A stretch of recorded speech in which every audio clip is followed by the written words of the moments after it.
रूप में दे रही है और प्रेरणा के रूप में आपकी तालियां नहीं बज रही हैं, बराबर तालियां बजाते रहिएगा। इनको देश भारत का नाम रोशन किया है, इनको भी 75 लाख रुपए की राशि से सम्मानित किया जा रहा है और प्रेरणा दी जा रही है। उनके पश्चात भजन कौर आर्चरी की शानदार खिलाड़ी सिरसा जिले से ताल्लुक रखती हैं। इन्होंने भी एशियन गेम 2022 में कांस्य पदक हासिल किया। 75 लाख रुपए की राशि इनको जिन्होंने कांस्य पदक जीता और आप देख सकते हैं कि 75 लाख की राशि और तालियां बजाइए, ये तो यही करनाल के भी हैं। 2022 एशियन गेम्स में कांस्य पदक लिया है, 75 लाख रुपए की राशि। इनके पश्चात आइए आदर्श सिंह, शूटिंग के बहुत ही शानदार खिलाड़ी, इन्होंने भी कांस्य पदक जीता है, अर्जित किया है। 75 लाख रुपए की राशि और नौकरी का ऑफर। इसके जी आदर्श आपके सामने पुरस्कार ले रहे हैं माननीय मुख्यमंत्री महोदय।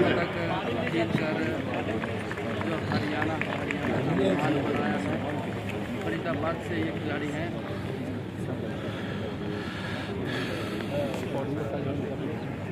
अपनों का अपनों के बीच में अपना तो देखे।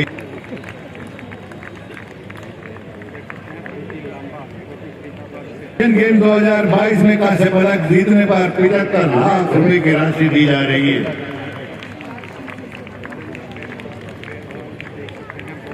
कांस्य पदक हासिल किया है, 75 लाख रुपए की राशि। और इसके बाद आइए इन्होंने भी एशियन गेम्स 2022 में कांस्य पदक जीता और 75 लाख रुपए की राशि इनको सम्मानित स्वरूप दिया। बिहार के निवासी कांस्य पदक एशियन गेम्स 2022 में 75 लाख रुपए की राशि और इन सभी को नौकरी का ऑफर है जो नहीं है नौकरी में। कांस्य पदक हासिल किया एशियन गेम्स 2022 में 75 लाख रुपए की राशि।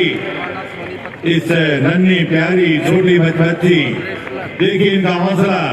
2022 में जो अभी चाइना में हुए उसमें कांस्य पदक जीता और 75 लाख रुपए की राशि इनको पुरस्कार स्वरूप और प्रोत्साहन स्वरूप दी जा रही है। के पहलवान सुनील कुमार, इन्होंने भी एशियन गेम्स 2022 में कांस्य पदक जीता है। 75 लाख रुपए की राशि प्रोत्साहन, प्रेरणा और सम्मान स्वरूप आपको दी जा रही है। इनके पश्चात बुला रहा हूं दीपक पूनिया, एक और रेसलर है, जिला झज्जर के निवासी हैं। इन्होंने एशियन गेम्स में सिल्वर मेडल हासिल किया है और इनको 1.5 करोड़ रुपया, 1,50,00,000 रुपए की राशि पुरस्कार स्वरूप आपके अपनी लोकप्रिय सरकार के कमरों से दिए जा रहे हैं। एशियन कुश्ती चैंपियनशिप में भी 2022 में स्वर्ण पदक हासिल किया है और राशि सब आप जानते हैं 3 करोड़ रुपया। 3 करोड़ जितनी ताली तो जरूर होनी चाहिए।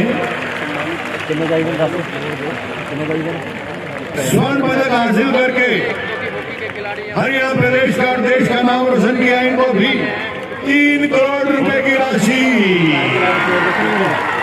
क्या बात, आपका जोश देखते ही बनता है।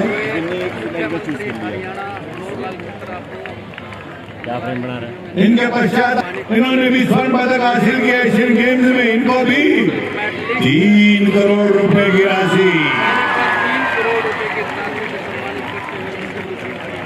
आगे सारे 3 करोड़ के आ रहे, आप तालियां बराबर बजाते रहिएगा। गोल्ड मेडल, स्वर्ण पदक हासिल किया और माननीय मुख्यमंत्री महोदय की आकर्षक खेल नीति के तहत इनको भी 3 करोड़ रुपए की राशि पुरस्कार में दी जा रही है। और नौकरी का ऑफर। अपने प्रति के अनुसार आप लोगों ने भी एशियन गेम 2022 में स्वर्ण पदक हासिल किया। इनको भी 3 करोड़ रुपए की राशि सम्मान स्वरूप दी जा रही है। और आइए एक बार फिर आपके लिए तालियों का अवसर। कबड्डी की एक और शानदार खिलाड़ी पदक हासिल करके देश का प्रदेश का नाम रोशन किया। 3 करोड़ रुपए की राशि इनको भी इनाम में। हरियाणा की शान बने ये मेडलिस्ट खिलाड़ी, इनको यहाँ आज जो इनका पारितोषिक है, जो इनका इनाम है, वो बांटा गया है। इनके जो सर्टिफिकेट है वो इनको दिए गए हैं। इनका अभिनंदन सबका किया गया है। कुल प्रदेश के 44 ऐसे खिलाड़ी हैं जिन्होंने या तो इंडिविजुअल में या टीम के रूप में मेडल के हिस्सा बने हैं।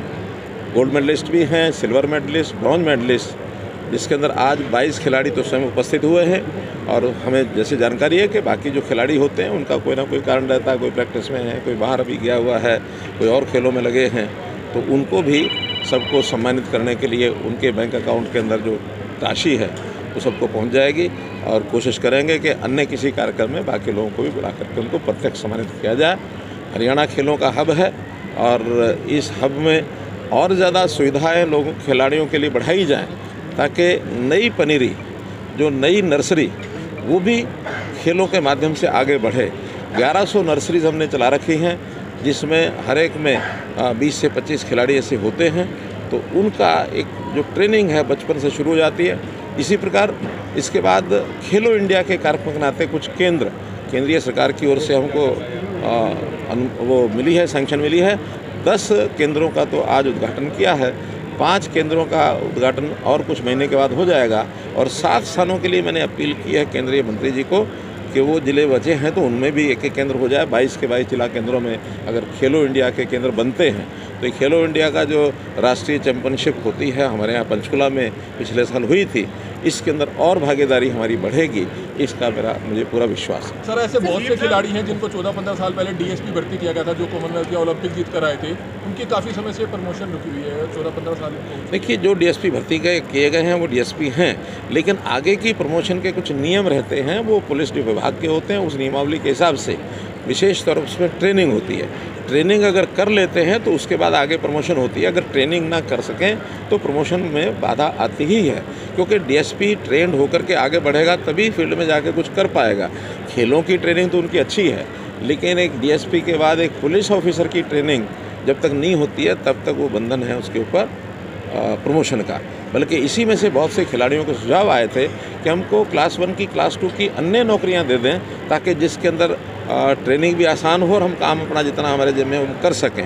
क्योंकि ये बहुत पर्टिकुलर लेवल की एडमिनिस्ट्रेटिव नौकरी, चाहे एचसीएस की है और चाहे एक पुलिस नौकरी एचपीएस डीएसपी है, तो एक पर्टिकुलर लेवल की फील्ड है। तो वो एक सम्मानित किया गया, उनको नौकरी दी गई है। लेकिन आगे बढ़ने के लिए जो नियम डिपार्टमेंट के होते हैं उसके साथ से पालन करना हो चुकी है। सर, आपकी खेल नीति को आए कई साल हो चुके हैं, आप क्या बदलाव देखते हैं? सर, नई खेल नीति का कितना फायदा हरियाणा खिलाड़ियों को मिल रहा है और विपक्ष को क्या कहेंगे? सर, किसी प्रकार के कोई कागज़ पूरे नहीं करने पड़ते, लेकिन हरियाणा का व्यक्ति आखिर जो हरियाणा में खेला है, गोल्ड में या कोई मेडलिस्ट हुआ है, तो उसका प्रमाण इतना तो चाहिए कि वो हरियाणा का व्यक्ति है कि नहीं है। उसने कोई मेडल जीता है तो जो मेडल देने वाली एजेंसी है उसको अप्रूव कराना पड़ेगा कि उस खेल में वो एक ऑथेंटिकेटेड व्यक्ति है जिसने मेडल लिया है। तो ऐसी जितनी ज़रूरी आवश्यकता होती है उतना ही पूरा कराना होता है। उसके अलावा किसी प्रकार की कोई नई चीज़ें नहीं पूरी करनी पड़ती। हाँ, एक नियम जिसके बले हुए बने, नियम वो हर व्यक्ति के लिए हैं, वो नॉर्मल आदमी हो, वो खिलाड़ी हो, वो कोई कर्मचारी हो, वो कोई नेता हो, कोई भी हो। नियमों का पालन समाज में एक सद्भावना लाता है, एक स्वस्थ समाज की कल्पना करता है। कुछ लोग नियम तोड़ेंगे और कुछ लोगों के नियम एक प्रकार से कंपल्सरी हो जाएंगे, तो इसके कारण से भी समाज में असंतोष फैलता है। उन्होंने हमें इतना मान सम्मान दिया। और रही बात हमारे फाइनल मैच की, तो चाइनीज ताइपाई भी बहुत अच्छी टीम थी। हमारा उनके साथ पहले भी मैच आया था जो कि टाई रहा था। तो क्या कुछ कहना चाहेंगे? हर मुकाबला कड़ा रहता है, चाहे वो मेंस का हो चाहे वुमेन्स का हो, कबड्डी के अंदर। मैं यही कहना चाहूंगी कि कबड्डी में जितना ज्यादा फाइट मिले उतना ही अच्छा है, क्योंकि हमारी कबड्डी ओलंपिक में अभी तक इंक्लूड नहीं किया है। जितना फाइट होगा उतना ही सही रहेगा। कितना संघर्ष आपकी जिंदगी का कबड्डी के खिलाड़ियों का, और आगे के लिए बाकी खिलाड़ियों को क्या प्रेरणा देना चाहेंगे? देखिए, संघर्ष तो हर फील्ड में रहता है, चाहे स्पोर्ट्स को चाहे स्टडी की हो।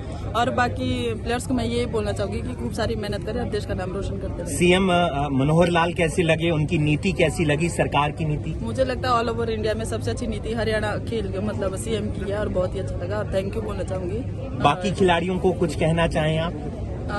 न्यू जनरेशन के लिए कहना चाहती हूँ कि बहुत सारी मेहनत करे, चाहे आप जिस भी फील्ड में हो उसमें मतलब फोकस करके एक टारगेट को अचीव करे और सकते हैं। सर मैं थोड़ा ये 2018 में मेरा पैर फ्रैक्चर हुआ था।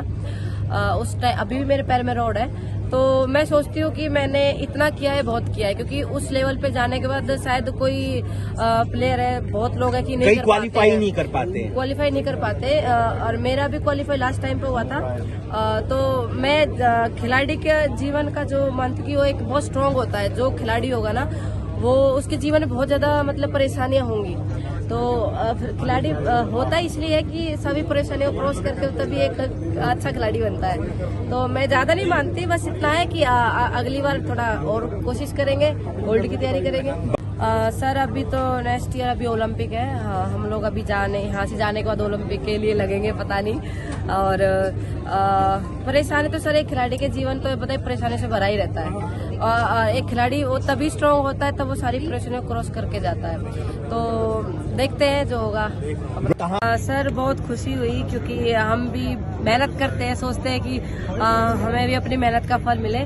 आज बहुत ज्यादा खुशी हुई है कि हमारे मुख्यमंत्री जी ने हमें आज 75 लाख का चेक दिया है, तो बहुत ज्यादा खुशी हुई। अच्छा प्रोग्राम था, ये काफ़ी समय से चले हुए हैं और मैं चाहूँगी सरकार से हाथ जोड़ कर विनती है कि ये राशि जो आपने दी बहुत अच्छी राशि है, लेकिन अब कुछ दफ़ा ऐसा होता है कि इस मंच पे अब नए चेहरे थे, पिछली बार के चेहरे नहीं थे। तो जो आपने राशि कर रखी है बच्चों की 3 और 1.5 और 75, तो उसको 3, 2.5 और 2 कर दो, या 4, 3.5 और 3 कर दो। बच्चों के लिए मनोबल बढ़ता है पैसे से, क्योंकि ये क्रिकेट नहीं है जहाँ प्राइवेट स्पॉन्सर हों। तो और पार्टिसिपेशन को कम से कम 11 लाख रुपए दिए जाए, और साथ में जो गुरुजन है उनको ना भूला जाए, उनको भी सम्मानित किया जाए। किस तरीके से आपका गेम रहा और आगे के लिए कौन कौन से टूर्नामेंट हैं जिसमें आप तैयारी कर रही हैं मैम? मैं तो देखो सर 23 साल का मेरा इंटरनेशनल कैरियर है, 29 साल का नेशनल कैरियर है मेरा, और अब मैं इस मेडल का एंजॉय कर रही हूँ और मेरे माइंड में कहीं ना कहीं पेरिस है।